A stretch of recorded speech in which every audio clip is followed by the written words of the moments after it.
First contact's price. The emergency beacon pierced the darkness of space, its signal pulsing weakly against the backdrop of distant stars. Dr. Sarah Chin stared at the reading on her rescue shuttle's display, her fingers hovering over the controls. The signature was unmistakably Seraphian, the same species that had been attacking human colonies for the past 3 months. Protocol dictated that she should alert the fleet immediately. The war had already claimed thousands of lives on both sides, but something about the desperation in that fading signal made her hesitate. She had sworn an oath long before this conflict began, to preserve life, regardless of its origin. The rescue shuttle sensors painted a clearer picture as she approached. A small Seraphian scout ship, heavily damaged, its hull breached in multiple places. The life sign inside was fading rapidly. Sarah's hands tightened on the controls. She had perhaps minutes to make a decision that could cost her everything. "Control, this is Medical Rescue Shuttle Mr. 217, she transmitted, her voice steady despite her racing heart. "Investigating debris from the recent engagement. Likely to lose communication due to interference. Will report findings when signal clears." It wasn't exactly a lie, but it would buy her time. Sarah guided her shuttle closer, engaging the automatic docking sequence.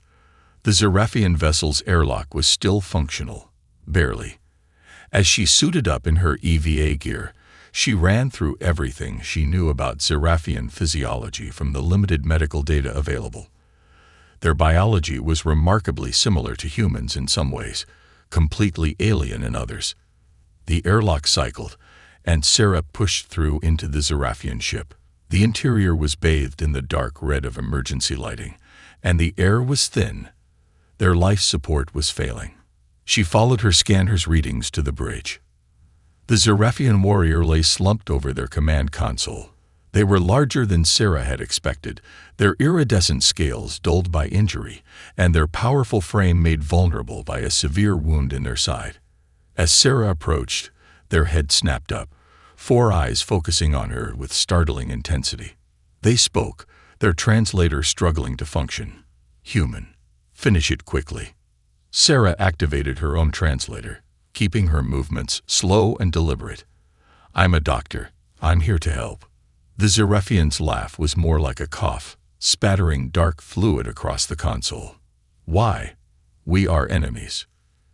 Because right now you're not a Seraphian warrior, and I'm not a human soldier. You're my patient, and I'm a doctor." Sarah began unpacking her medical kit. "I need to stabilize you before transport. This will hurt." The warrior watched her with a mixture of confusion and suspicion as she worked, their breathing becoming more labored. "Our leaders, they say humans are savages, that you destroy everything you touch." Sarah concentrated on sealing the wound in their side, her hand steady despite the complexity of working with alien anatomy. "And our leaders say the same about you. Maybe they're both wrong." The Seraphian was silent for a long moment, their 4 eyes studying her face through her helmet visor. "I am Kexri. If you save me, they will call you traitor." "Probably," Sarah agreed, administering the universal coagulant that her scan suggested would be compatible with Seraphian biology.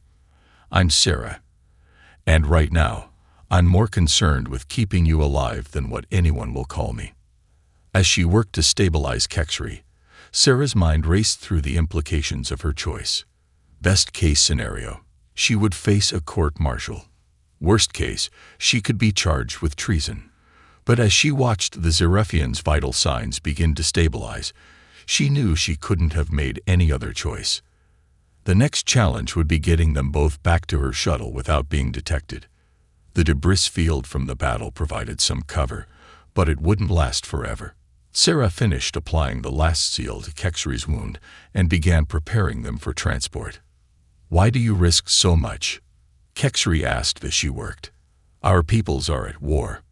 Sarah secured the last transport strap. "Because war doesn't have to be the only way we interact. Because every life saved is a chance for something different." She checked their vitals one more time. "And because I've spent my life trying to understand how living things work.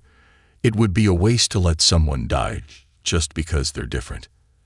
As they made their way back to her shuttle, alarms began blaring throughout the Zerafian vessel. The hull breach was spreading. They had minutes at most before the ship would break apart completely. Sarah quickened their pace, supporting much of Kexri's weight as they moved through the deteriorating corridor. They reached her shuttle just as the Zerafian ship's structure began to fail catastrophically. Sarah sealed them inside and rushed to the controls, disengaging just moments before the vessel broke apart completely. As she piloted them away from the debris field, she could feel Kexri watching her. "The stories we are told," the Zerafian said quietly, "perhaps they are not the whole truth." Sarah plotted a course that would keep them hidden as long as possible. Maybe that's something we need to figure out together. She took a deep breath, knowing that her next decisions would be even more difficult than the first. But first, we need to survive what comes next. The stars stretched out before them, silent witnesses to a moment that would change everything. Sarah Chen, a human doctor who had chosen compassion over protocol, and Kexri, a Zerafian warrior who had found mercy where they expected death, had unknowingly set in motion events that would reshape the relationship between their species forever. Neither of them could know yet that their chance encounter would ripple outward, challenging the foundations of a conflict built on misunderstanding and manipulation. For now, they could only move forward, trusting that the choice to save a life rather than take it might somehow make a difference. The bridge between worlds. Sarah's shuttle docked at Research Station Omega under the cover of a maintenance check. The remote facility orbited a gas giant in neutral space, officially serving as a xenobiology research center. Unofficially, it was where Sarah had cultivated a network of scientists who valued knowledge over political boundaries.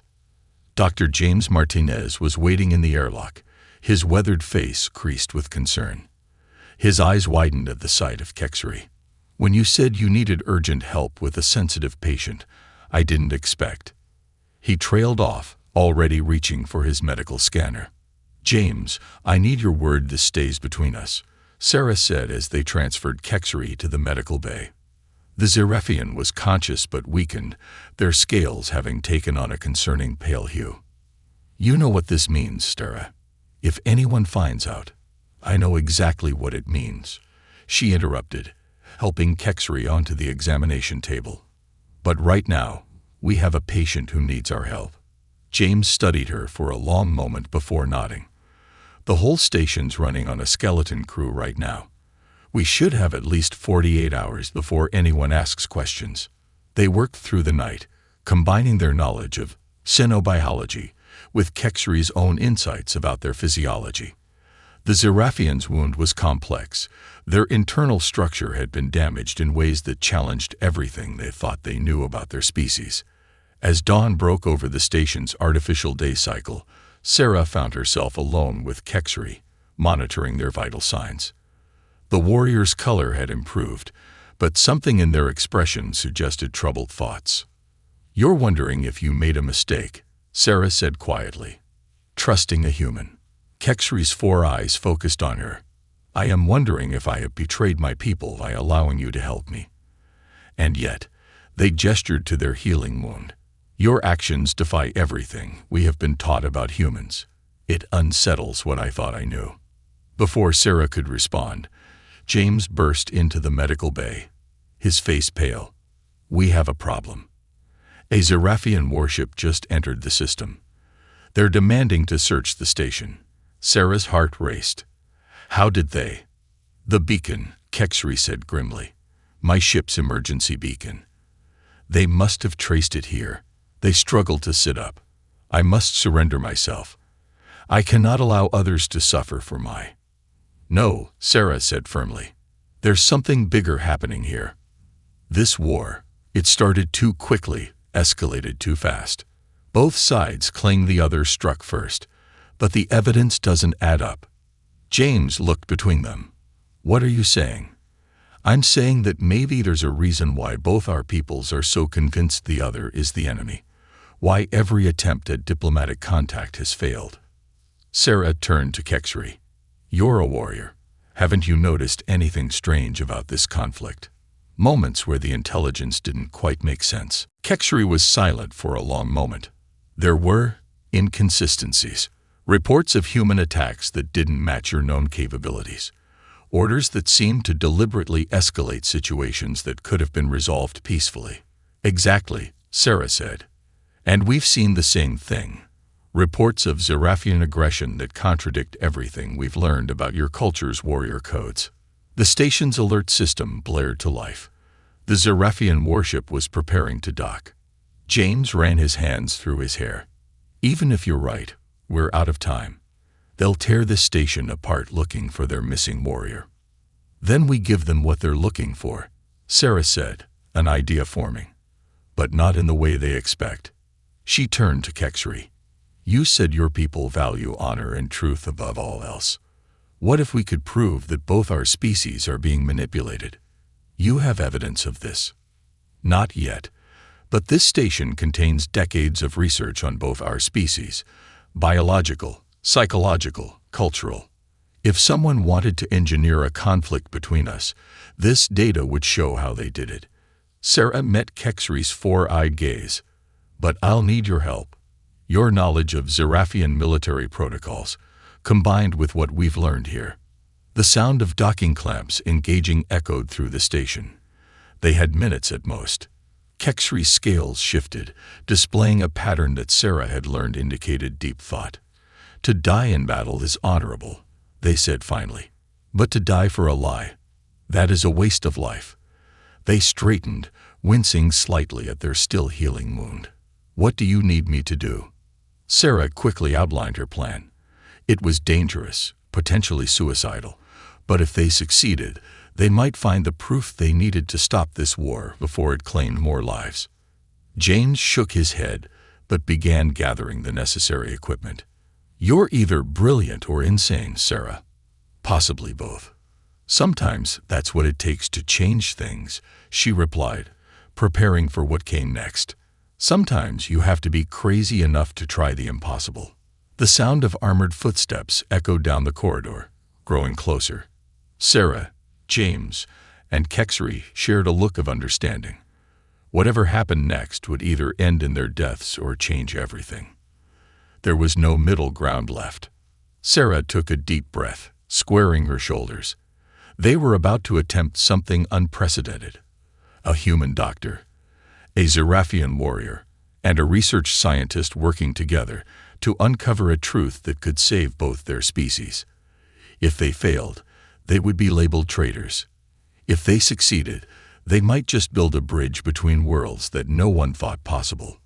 The footsteps stopped outside the medical bay door. Sarah glanced at her unlikely allies and nodded. It was time to find out which future they would create. Echoes of understanding. The medical bay doors slid open with a hiss. 6 Zerafian warriors stood in the entrance, their combat armor gleaming under the station's lights. Their leader stepped forward, weapon raised, then froze at the sight before them.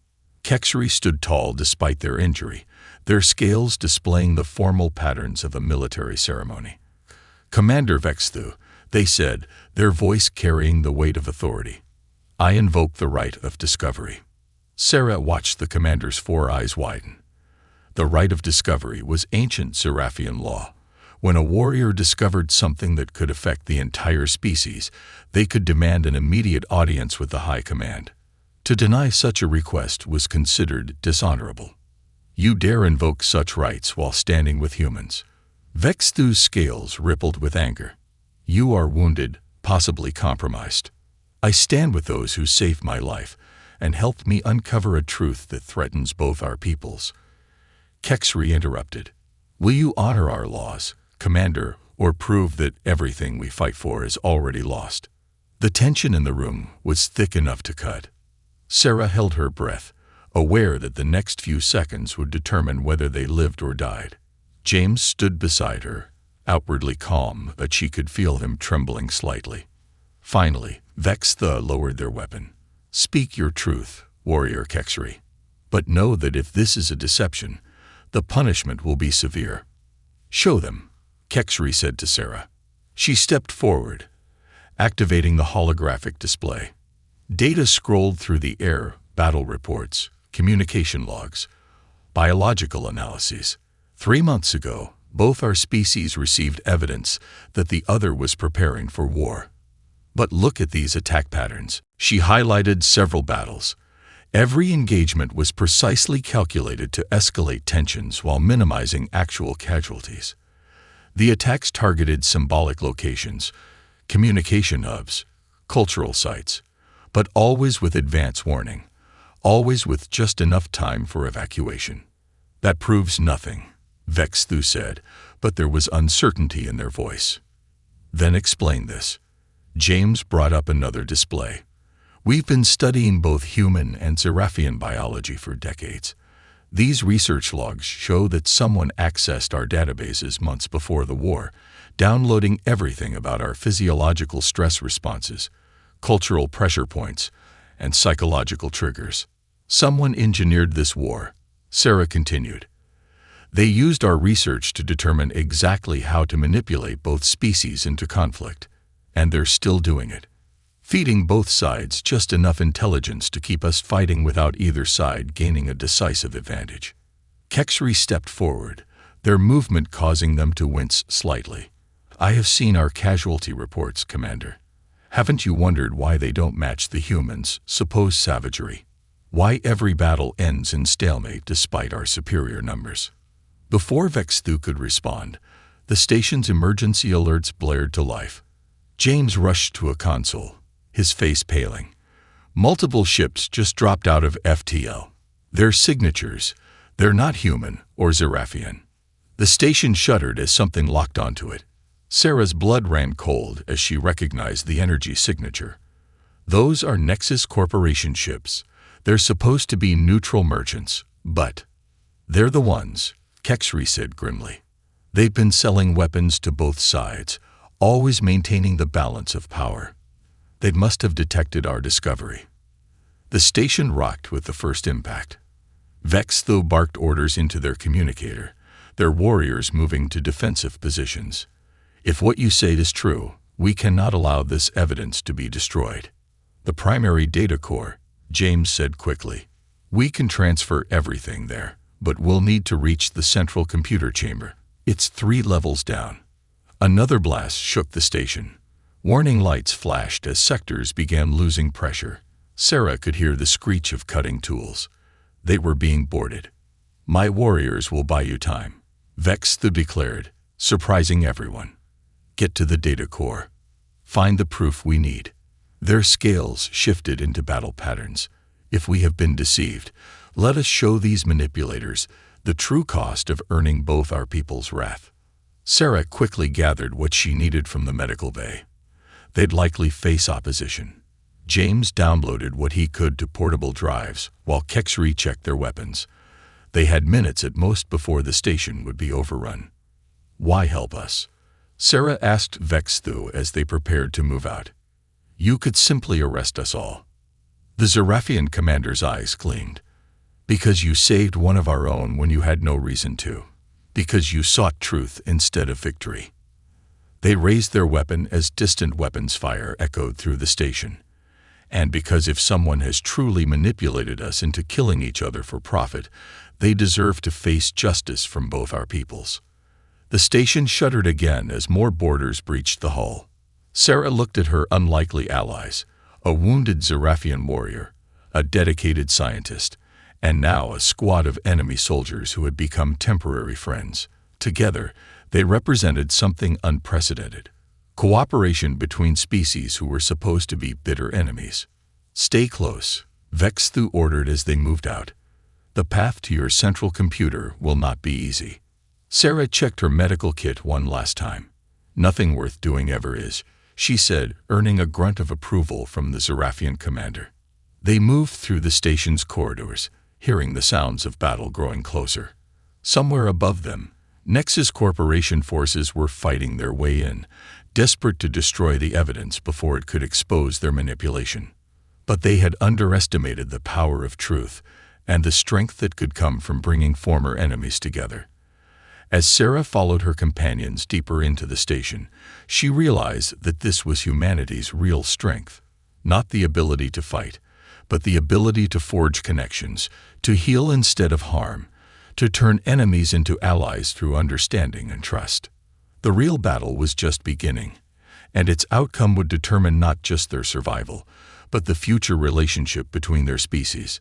Sarah Chen, who had chosen to save a life rather than follow protocol, was about to discover just how far the ripples of that choice would spread. The weight of choice. The descent to the central computer chamber was a nightmare of flickering lights and emergency sirens. Sarah's group moved as quickly as they could through the deteriorating station, with Vexithu's warriors providing cover at key intersections. Twice they had to stop to let Sarah treat injuries, once for a Zerafian warrior grazed by enemy fire, and once for James when falling debris caught his shoulder. "They're hurting us," Kexri observed as they reached the second sublevel. "Notice how the breaches are positioned. They're trying to force us away from the central computer." Sarah helped James adjust his makeshift sling. "Then they don't know about the maintenance tunnels," she said. "This station was built for research first. There are paths they won't find on standard schematics. Maintenance tunnels that can fit Zerafian warriors." Vexithu asked skeptically. "No," Sarah admitted, "but they can fit humans. James and I can go through while you provide a distraction. Kexri knows enough about both our systems now to help us access the data core." The station shuddered again. James checked his tablet. "We've lost contact with the upper 3 levels. Nexus forces are being thorough. They're destroying everything as they go." "Then we must be quick," Vexithu said. Their scales shifted into a pattern Sarah hadn't seen before. "My warriors will draw their attention to the main access shaft. You 3, find your hidden path. We will meet at the computer core, or in the afterlife." Sarah wanted to argue, to find another way, but she knew there wasn't time. The Zerafian commander was choosing to trust them with the mission, while offering their own lives as the price. It was a debt she wasn't sure she could ever repay. James led them to a maintenance hatch concealed behind a panel. The tunnel beyond was cramped, barely large enough for humans to crawl through. Kexri eyed it with obvious distaste. "I never thought I would miss your medical bay," they muttered, but began squeezing into the tunnel despite their injury. Sarah followed, with James bringing up the rear. They crawled through darkness lit only by emergency strips, hearing the muffled sounds of battle above and below them. Sarah's mind raced with everything they'd learned. Nexus Corporation had spent years studying both species, learning exactly how to trigger conflict between them. But why? The profit from weapons sales alone couldn't justify this level of manipulation. "There's something we're missing," she said as they reached a junction. "Nexus isn't just trying to profit from the war. They're willing to destroy an entire research station to keep their secret. This goes deeper." "The research," James said suddenly. Sarah remembered that restricted project from last year. The one studying cellular reconstruction using combined human and Zerafian genetic markers. The healing project. Sarah paused. "Wait, the project that got shut down right before the war started." Kexri turned awkwardly in the confined space. "Explain." "We discovered that human and Zerafian biology had complementary aspects," James said. "When combined correctly, they created regenerative effects beyond anything either species could achieve alone. The potential medical applications were astronomical. A discovery that would require cooperation between our species," Kexri said thoughtfully. "A partnership that would be impossible during war." Before Sarah could respond, an explosion rocked the tunnel. Emergency barriers slammed down, nearly cutting their group in half. Sarah barely pulled James through in time. "They found us," James gasped, clutching his injured shoulder. "But how?" "Because I told them," a new voice said. Sarah's blood ran cold as she recognized it. Director Elena Santos, the station's administrator, stood in the maintenance exit ahead of them, flanked by Nexus Corporation troops. "Did you really think we wouldn't have contingencies for something like this?" Sarah's mind raced. Alina had been on the station for years, overseeing all their research. She'd been the one to shut down the healing project, citing safety concerns. You're working for them. You always were. Working for them. Alina laughed. My dear, I helped found Nexus Corporation. Do you have any idea what your little breakthrough would have done? Peace between humans and Xerefians would have changed everything. Combined medical technology, shared resources, open borders. She shook her head. The market instability alone would have destroyed decades of careful economic planning. You started a war to protect your profit margins, James asked incredulously. We preserved the natural order, Alina corrected. Humanity expanding too quickly, making allies instead of establishing dominance. The Xerefians learning to trust instead of conquer. Neither species was ready for that kind of change. Kexri's scales had darkened to a dangerous shade. You had no right to make that choice for us. We had every right, Alina said. We understood both your species better than you understood yourselves. We knew exactly how to guide you down the correct path. And now, her words cut off in a gargle of surprise as the wall behind her exploded inward. Through the smoke and debris charged Vexthu and their warriors, having fought their way up through the station. The correct path, the Xerefian commander growled, is the one we choose for ourselves. Chaos erupted in the confined space. Sarah pulled James and Kexri behind cover as weapons fire filled the air. Alina and her forces fell back, but not before she managed to trigger something on her tablet. Warning, the station's AI announced. Core containment protocols initiating. Central computer will begin emergency purge in 5 minutes. They had to reach the computer core before everything was erased. But first, they had to get through Alina's forces, and Sarah had a feeling the station administrator had even more surprises waiting for them. The future of two species hung in the balance, and time was running out. Hope's horizon. 4 minutes until core purge. Sarah ran calculations in her head as weapons fire continued to fill the corridor. Their group was pinned down, Alina's forces blocking the path to the central computer. Even with Vexithu's warriors providing cover, they'd never fight their way through in time. Then she remembered something about the station's design, something that might just save them all. The medical stasis tubes, she said suddenly, turning to James. They're still connected to the emergency power grid, aren't they? His eyes widened with understanding. The separate power system. It runs right under the central computer. But Sarah, accessing it would mean exposing ourselves to enough radiation to kill us, she finished. Unless. She looked at Kexri. Unless we had someone whose biology could handle it. The Xerefian warrior's scales shifted in recognition. The healing project. The combination of our species' traits. We don't have time to perfect it, Sarah warned. It would be experimental, dangerous. Like saving an enemy warrior. Kexri's 4 eyes met hers with determination. Some choices are worth the risk. 3 minutes until core purge. They worked quickly, James interfacing with the medical systems, while Sarah prepared the necessary biological materials. Vexthu and their warriors maintained a defensive perimeter, trading fire with Alina's forces.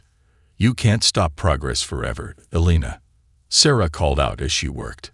Sooner or later, people find ways to connect, to understand each other. Progress needs to be controlled, Alina shouted back. Guided by those who understand the bigger picture. Your kind of idealism leads to chaos. No, Sarah said, finishing the injection preparation. It leads to hope. She turned to Kexri. Ready? The Xerefian warrior nodded. Sarah quickly administered the injection. A combination of human stem cells and Xerefian regenerative factors. It was untested, unstable, and their only chance. 2 minutes until core purge. Kexri's scales began to glow as the combination took effect. They moved to the access panel leading to the power conduit. If this works, tell my people that humans are not what we thought. That there can be another way. Tell them yourself, Sarah said firmly. Because this will work. It has to. The warrior ripped open the panel, exposing the radiation-flooded tunnel beyond. Their enhanced biology immediately began fighting the effects as they crawled inside. 1 minute until core purge. Sarah monitored Kexri's life signs on her medical scanner, while James guided them through the power conduit. Alina's forces had realized what they were attempting and intensified their attack, but Vex-Thu's warriors held firm. 30 seconds until core purge. I've reached the junction. Kexri's voice crackled through the comm. But the override requires 2 separate inputs. I cannot. Yes, you can, Sarah interrupted. She caught James's eye, and he nodded, already knowing what she planned. Because you're not doing it alone. She grabbed a second dose of the combined treatment and injected herself before anyone could stop her. Sarah, no. James tried to grab her, but she was already diving into the second access tunnel. The radiation hit her like a wall of fire. Every cell in her body screamed in protest, but the combined human-Zereffian treatment began to work, keeping her alive as she crawled through the conduit. 15 seconds until core purge. She could see Kexri now, their glowing form at the junction ahead. They had already removed one of the override panels. 10 seconds. Sarah reached the second panel, her hands shaking as she pulled it free. 5 seconds. Together, she gasped, looking at Kexri. Together, they agreed. 4, 3, 2. They slammed the override commands simultaneously. The station's lights flickered, then stabilized. The computer core's purge sequence halted with less than a second remaining. Core purge canceled, the AI announced. Emergency override accepted. Above them, they heard the sounds of battle changing. New ships had arrived, both human and Zereffian vessels, responding to Vex-Thu's distress call. Alina and her forces were caught in a trap of their own making. Sarah felt the radiation beginning to overwhelm even their enhanced biology. We need to move, she managed to say. Kexri helped her back through the conduit, both of them stumbling into the corridor where James and the others waited. Medical teams from both species were arriving, working together without hesitation to treat the wounded. The evidence, Sarah asked weakly as James began treatment. Secured, he confirmed. Alina's been captured. Everything about Nexus Corporation's manipulation is being transmitted to both our governments right now. Sarah looked around at the scene. Humans and Zereffians working side by side, helping each other without question. Something that would have seemed impossible just days ago. You did it, Vex-Thu said, approaching with respect in their 4 eyes. Both of you. No, Sarah replied, reaching out to grasp Kexri's hand. We did it. All of us. Because we chose to see past what divided us. The warrior's scales shifted in agreement. The hard part comes next. Convincing others to make the same choice. But not impossible, Sarah said, watching as more medical teams arrived. Humans and Zereffians seamlessly coordinating their efforts. Nothing's impossible when people choose to work together. In the days that followed, the truth about Nexus Corporation's manipulation spread throughout both civilizations. The Healing Project was revived, with Sarah and Kexri as living proof of what their species could achieve together. The war that had been engineered to keep them apart became the catalyst for bringing them together. Alina and her conspirators faced justice from both species, but their greatest punishment was watching their carefully constructed barriers of fear and mistrust crumble. Where they had seen profit in division, others now saw possibility in unity. Sarah Chen's choice to save a single life had started a chain reaction that changed the course of 2 civilizations, not through force of arms or shows of power, but through the simple, human choice to show compassion when hatred would have been easier. As she stood with Kexri at the first joint human-Zereffian medical facility months later, Sarah reflected on how the smallest choices could have the largest impacts. Their research would help countless lives, but the real breakthrough had been in proving that differences could be bridges instead of barriers. Was it worth it? Kexri asked as they watched teams of human and Zereffian doctors working together, sharing knowledge that would have been unthinkable during the war. Sarah thought about everything that had happened, the risks taken, the trust given, the boundaries crossed. She thought about how a single act of mercy had grown into something that would benefit generations to come. Every choice we made, she said with certainty. Every single one. Above them, through the facility's observation dome, the stars shone bright and clear. The same stars that had witnessed their first meeting now watched over a new era of cooperation and understanding. An era born not from corporate manipulation or political maneuvering, but from the simple human capacity to choose hope over fear, healing over harm, and understanding over ignorance. The future stretched out before them, full of possibilities that no one had dared to imagine before. And it had all started with a choice: to save a life rather than take it, to build a bridge rather than a wall, to believe that different didn't have to mean dangerous. In the end, that was humanity's greatest strength, not the ability to fight wars, but the courage to end them. Not the power to defeat enemies, but the wisdom to turn them into friends. And most of all, the understanding that the greatest victories come not from destroying what we fear, but from daring to reach out to what we don't understand. The story of Sarah Chen and Kexri became legend among both species, not as a tale of war, but as a reminder that the future belongs to those who choose to shape it together.